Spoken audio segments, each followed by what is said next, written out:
Exercise 10.2లోని 9th some. అయితే ఈ సమ్లో మనం కష్టపడిపోయి ఏం చేసేసేది ఏముండదు, చాలా ఈజీగా చేద్దాం. ఓకేనా?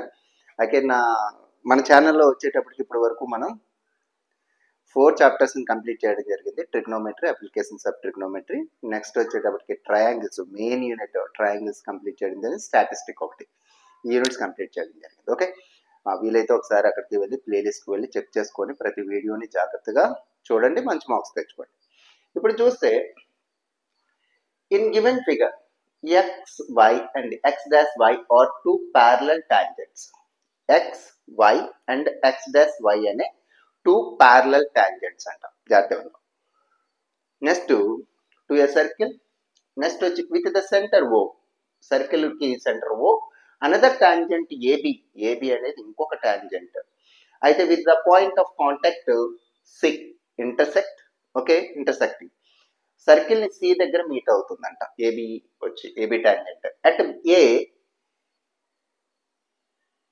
ఇప్పుడు చూసినట్టయితే ఇంటర్సెక్టింగ్ ఎక్స్వై, ఎక్స్వై అనే టాంజెంట్ ని ఇంటర్సెక్టింగ్ ఎక్కడ కలుస్తుందంటే ఏ దగ్గర మీట్ అవుతుందంట. ఈ టాంజెంట్ ఎక్స్వై అనే టాంజెంట్ ని ఏ దగ్గర, ఎక్స్ డాష్ వై డాష్ అనే టాంజెంట్ ని బి దగ్గర మీట్ అవుతుందని చెప్తున్నాడు. అయితే prove that AOB equals to 90 degrees. ఈ యాంగిల్ 90 degrees అని చూపించండి అంటున్నాడు వచ్చి. మీకు అర్థమైంది అనుకుంటాను ఇప్పుడు. ఓకే, మరొక్కసారి చూసినట్టయితే ఎక్స్ వై అనేది ఒక tangent, X dash Y dash అనేది ఒక టాంజెంట్. ఈ టాంజెంట్స్ ఇంకొక టాంజెంట్ ఉంది ఏబి అనేది, అది ఎక్స్ వై టాంజెంట్ ఏ దగ్గర, ఎక్స్ డాష్ వై డాష్ అనే టాంజెంట్ బి దగ్గర మీట్ అవుతుంది. ఏబి అనే టాంజెంట్ సర్కిల్ సి దగ్గర మీట్ అవుతుంది. ఇది మనకి ఇచ్చినటువంటి సమ్లాడ్, మనకి ఇచ్చినటువంటిది. ఓకే, ఇప్పుడు వచ్చేటప్పటికి చాలా నీట్ గా ఎక్స్ప్లెయిన్ చేద్దాం, జాగ్రత్తగా చూడండి. ఫస్ట్ ఇక్కడ మనకి ఏ చూద్దాం. ఏఓపి అని ఒక ట్రయాంగిల్ ఉంది, ఏఓసి అని ఇంకొక ట్రయాంగిల్ ఉంది. ఆ టూ ట్రయాంగిల్స్ ని నేను కాంగ్రెన్సీ అని చూపిస్తాను. చూడండి, AOP, AOP and AOC, AOC or two triangles. ఇక్కడ వద్దాం.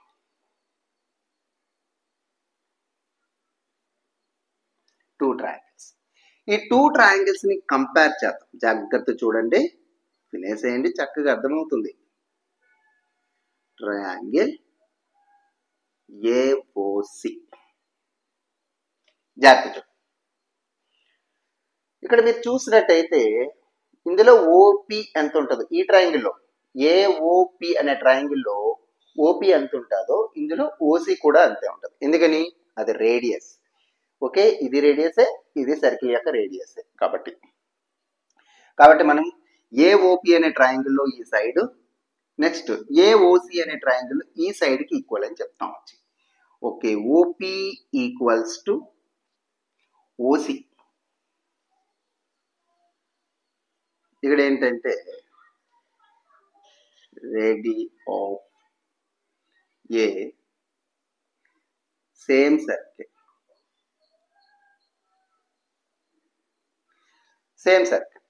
సేమ్ సర్కిల్ కి అవి రేడియస్ అవుతాయి. నెక్స్ట్ వచ్చేటప్పటికి ఇంకోటి చూద్దామా. టాంజెంట్, ఒక ఎక్స్టీరియర్ పాయింట్ నుంచి డ్రా చేసే రెండు టాంజెంట్స్ యొక్క లెంత్లు ఎలా ఉంటాయని చెప్పుకున్నాం మనం ఆల్రెడీ, ఈక్వల్ గా ఉంటాయి. ఒక ఎక్స్టీరియర్ పాయింట్ నుంచి డ్రా చేసిన టూ టాంజెంట్స్ లెంత్లు ఈక్వల్ గా ఉంటాయి. అంటే ఏపీ ఎంత ఉంటుందో ఏసీ కూడా అంతే ఉంటుంది. అంటే ఇందులో ఏపీ, ఇందులో ఏసీకి equal. AP equals to AC అంటే ఎక్స్టీరియర్ పాయింట్ నుంచి డ్రా చేసినటువంటి two tangents lengths are equal, అది మనకు తెలుసు. నెక్స్ట్ ఓఏ అనేది కామన్ సైడ్. ఓఏ అనేది ఏంటి? కామన్ సైడ్, రెండిట్లోనే ఉంది కదా, కామన్ సైడ్. అర్థం. ఇప్పుడు మనం దీన్ని ఏం చెప్పొచ్చు అంటే ఇందులో ఈ ట్రయాంగిల్లో 3 సైడ్స్, ఈ ట్రయాంగిల్లో 3 సైడ్స్ కి ఈక్వల్ అని చూపించాం కదా. కాబట్టి మనం ఏం చెప్పొచ్చు, ట్రయాంగిల్ ఏఓపి అంటే కాంగ్రెన్స్ అని చెప్పే ముందు దేని నుంచి చెప్తున్నామో చెప్పాలి. From side side side congruency.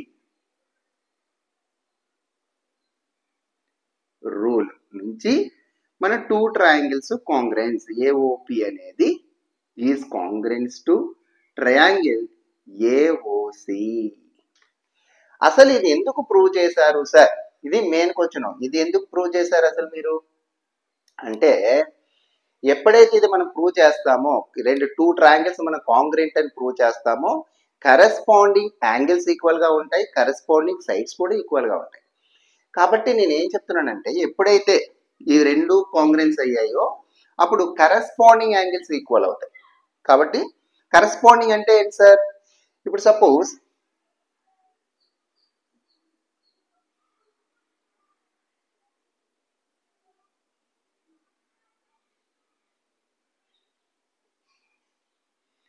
PQ corresponding అంటే A angle P angle corresponding angles, B angle Q angle corresponding, C అనేది R కి కరెస్పాండింగ్. అంటే ఏ ప్లేస్ లో ఉండేది అదే ప్లేస్ లో ఉన్న యాంగిల్ కి ఈక్వల్ గా ఉంటాయి అని చెప్పడం కరెస్పాండింగ్ యాంగిల్స్ ఆర్ ఈక్వల్ అంటారు. అంటే ఇప్పుడు ఇక్కడ ఇది ఏ ప్లేస్ లో ఉంది, ఈ ప్లేస్ లో కూడా అదే ప్లేస్ లో ఉండే యాంగిల్స్ ఈ రెండు ఈక్వల్ అవుతాయి. ఎందుకంటే ఇవి కాంగ్రెన్స్ అయ్యింది కాబట్టి. ఓకేనా? కాంగ్రెన్స్ అయ్యింది కాబట్టి. So corresponding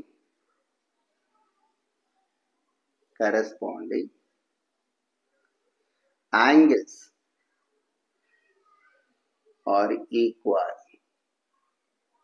corresponding angles equal కాబట్టి మనం ఏం చెప్పచ్చు, PAO angle PAO equals to ఇది వచ్చి OAC. ఓకే, ఈ రెండు ఈక్వల్. ఈ రెండు ఈక్వల్ కాబట్టి మనం ఒక మాట చెప్పొచ్చు ఇక్కడ. చూడండి, ఆ రెండు ఎప్పుడైతే ఈక్వల్ అవుతాయో మనం ఏం చెప్పొచ్చు, యాంగిల్ PAC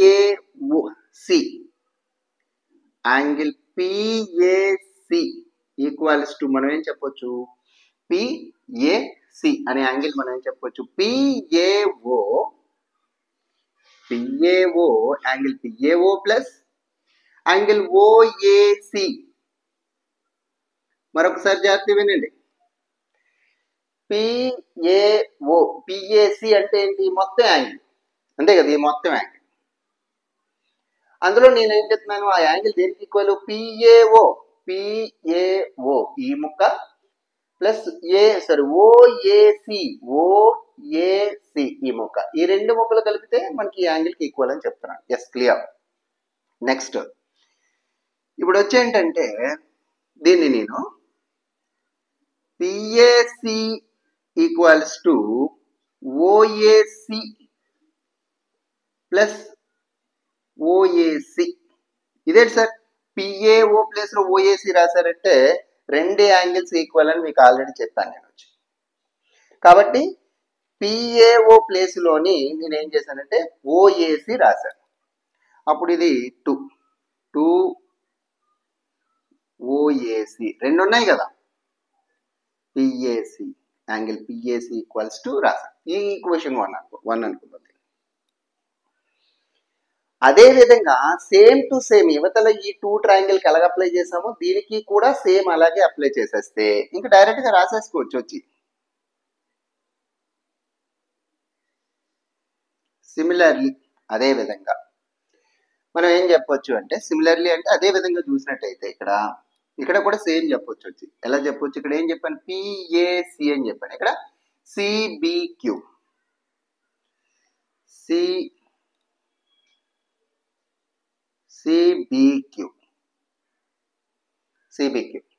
CBQ దేనికి అంటే ఇక్కడ సేమ్ డైరెక్ట్ గా రాసేస్తున్నాను. ఇంకొచ్చి చూసుకోండి, 2 ఇక్కడ ఏం చెప్పాను, OAC 2 ఉందా? ఇక్కడ దీనికి కూడా సేమ్ అనమాట వచ్చి OAC అన్నాం. ఇక్కడ వచ్చి OBC అని చెప్తాం. ఓకే, అర్థమైంది. లేదు అనుకుంటే మొత్తం రెండు చేసుకోవాలి క్లియర్ గా. సిమిలర్లీ అదే విధంగా యువతల పార్ట్కి ఎలాగైతే చేశానో దీనికి కూడా అదే విధంగా చేశాను. CBQ PAC అని చెప్పాను. ఇక్కడికి వచ్చేటప్పటికి ఇది వచ్చేటప్పటికి CBQ లేకపోతే QBC ఏదైనా ఒకటే, రెండు ఒకటే. ఈక్వల్స్ టు 2, ఇక్కడ 2 ఉంది కాబట్టి 2 రాసాం. ఇంతకు ముందు ఏంటి ఓఏసి, కాబట్టి ఇక్కడ ఓబిసి సరిపోయింది కదా, ఓబిసి సరిపోయింది కదా. ఎస్. ఇప్పుడు ఈక్వేషన్ 1 and 2 మీరు జాగ్రత్తగా చూస్తే, ఈక్వేషన్ 1 and 2 ఈ రెండు చూసినట్టయితే ఈ రెండింటిని అలా ఉంచండి, దీంతో మన పెద్ద పని ఉంది. ఓకే, చూద్దాం.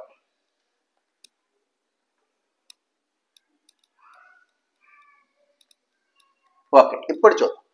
ఇప్పుడు ఏంటంటే మనకి 2 ప్యారలల్ లైన్స్ ని మీట్ అయ్యేటటువంటి జాగ్రత్త చూడండి. 2 ప్యారలల్ లైన్స్ ని మీట్ అవుతుంది అనుకోండి. 2 ప్యారలల్ లైన్స్ ని మీట్ అయ్యే లైన్ మనం ఏమంటాం, ట్రాన్స్వర్సల్ లైన్ అంటాం. ట్రాన్స్వర్సల్ లైన్ కి సేమ్ ఒకే సైడ్ ఉన్నటువంటి రెండు యాంగిల్స్, ట్రాన్స్వర్సల్ లైన్ మీద సేమ్ సైడ్ ఉన్న రెండు యాంగిల్స్ ని యాడ్ చేస్తే 180 degrees ఉంటాయి. అంటే ఇది ఇది ప్యారలల్ లైన్స్ కాబట్టి దాన్ని టచ్ అవుతున్నాయి, ఇది ఏమవుతుంది, ట్రాన్స్వర్సల్ లైన్. కాబట్టి యువతల వైపు ఉన్న ట్రాన్స్వర్సల్ కి ఒకే సైడ్ ఉన్నటువంటి రెండు యాంగిల్స్ ని కలిపితే ఎంత ఉంటుంది, ఇది ఒకే సైడ్. సో ట్రాన్స్వర్సల్ లైన్ కి ఇది ఇటువైపు ఉంది, ఇది ఇటువైపు ఉంది, ఈ రెండు కలిపితే ఎంత వస్తుందంటే 180 రావాలి. కాబట్టి మనకు అది యూజ్ చేసుకున్నప్పుడు వచ్చి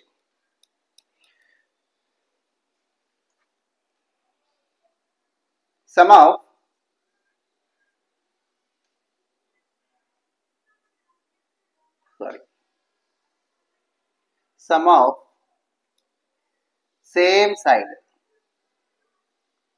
same side angles on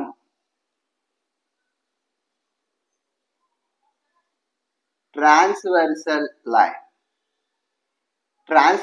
line మీద ఒకే సైడ్ ఉన్న రెండు యాంగిల్స్ ని కలిపితే 180 అనే సంగతి మనకు తెలుసు. కాబట్టి పిఏసి చూడండి, పిఏసి ప్లస్ ఇక్కడికి వద్దాం క్యూబిసి. ఇగో ఈ సైడ్ ఈ ట్రాన్స్వర్సల్ లైన్ కి ఇటువైపు ఉన్న యాంగిల్, నువ్వు ఇక్కడ వరకు సపోజ్ పిఏసి అనుకుంటా ఇక్కడ వరకు రాసుకున్నా పర్వాలేదు, మీ ఇష్టం.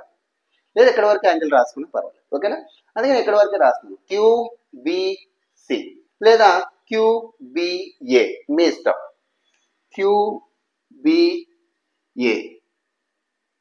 అక్కడ వరకు రాసినా పర్లేదు, లేదా ఇంతకుముందు కూడా పిఏసి కాకుండా పిఏబి వరకు రాసుకున్నా పర్లేదు, మీ ఇష్టం. అది ఈ రెండు కలిపితే ఎంత ఉంటాయి, 180. జాగ్రత్త వినండి. ఇప్పుడు పిఏబి అన్నాం కదా, పిఏబి చూడండి, పిఏబి అన్నా పిఏసి అన్నా ఒకటే, ఇక్కడ కన్ఫ్యూజ్ అవ్వదు. పిఏసి ఎందుకు ఈక్వల్ చూడండి, ఇదిగో ఇక్కడ ఉంది.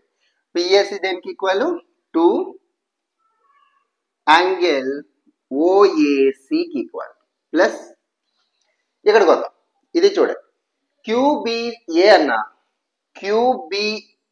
అన్నా లేదా సి అన్నా ఒకటే అని చెప్పాను, లేదా క్యూ అన్నా ఒకటే. ఇంకా చూడండి సిబిక్యూ ఈ యాంగిల్ అన్నా, లేదా క్యూబిసి అన్నా అదే, లేదా క్యూబిఏ అన్నా అదే. కాబట్టి దాని ప్లేస్ లో మనం ఇది రాసుకుందాం. Okay, equals to 180. ఇక్కడ 2 ఉంది కాబట్టి 2 కామన్ తీసేయండి. OAC plus OBC angle equals to 180. ఇప్పుడు 2 అవతలకు షిఫ్ట్ చేసేద్దాం. Angle OAC plus angle OBC equals to 180/2 అంటే 90. ఓఏసి ప్లస్ ఓబిసి యాంగిల్ వదిలేకండి ఈక్వల్స్ టు 90. ఇప్పుడు చూస్తే OAC plus OBC equals to 90. OAC అంటే ఈ యాంగిల్ 90, ఓబిసి అంటే ఈ యాంగిల్ కూడా 90. మనకి సారీ, ఈ రెండు యాంగిల్ కలిపితే ఓబిసి ప్లస్ ఓఏసి ఈ రెండు యాంగిల్ కలిపితే 90 అంట. అప్పుడు ఈ యాంగిల్ ఎంత అవుతుంది, 90 కదా అవుతుంది. కాబట్టి మనం ఏం చేద్దాము అంటే సమ్ ఆఫ్ ఇంటీరియర్ యాంగిల్స్, ఇక్కడ ఏఓబి అనేది ఏంటి, triangle. AOB is a triangle. ఇప్పుడు ఇందులో మనకి sum of interior angles equals to 180 కదా. కాబట్టి AOB AOB plus OAC plus OBC angle OBC equals to 180. Sum of interior angles equals to in a triangle equals to 180 కాబట్టి ఇప్పుడు ఇది వదిలేస్తే AOB తీస్తే ఈ రెండు కలిపితే ఎంత అని మనకు తెలిసింది ఆల్రెడీ 90 డిగ్రీస్ కాబట్టి 90 రాసేద్దాం ఈక్వల్స్ టు 180. ఇప్పుడు 90 అవతలకు షిఫ్ట్ చేసాం అనుకోండి ఏఓబి ఈక్వల్స్ టు 180లోంచి 90 తీసేస్తే 90 కాబట్టి 90 డిగ్రీస్ వచ్చేస్తుంది. ఓకే, మీకు అర్థమైంది అనుకుంటున్నాను. ఓకే, ఈ వీడియో నచ్చితే ఒక లైక్ ఇవ్వండి, నచ్చకపోతే డిస్లైక్ చేయండి, కామెంట్ బాక్స్లో కామెంట్ రాయడం మర్చిపోవద్దు. మీకు మంచిగా అర్థమయ్యే విధంగా చెప్పడానికి నేను 100% ప్రయత్నం అయితే చేస్తాను. Okay, thank you for watching.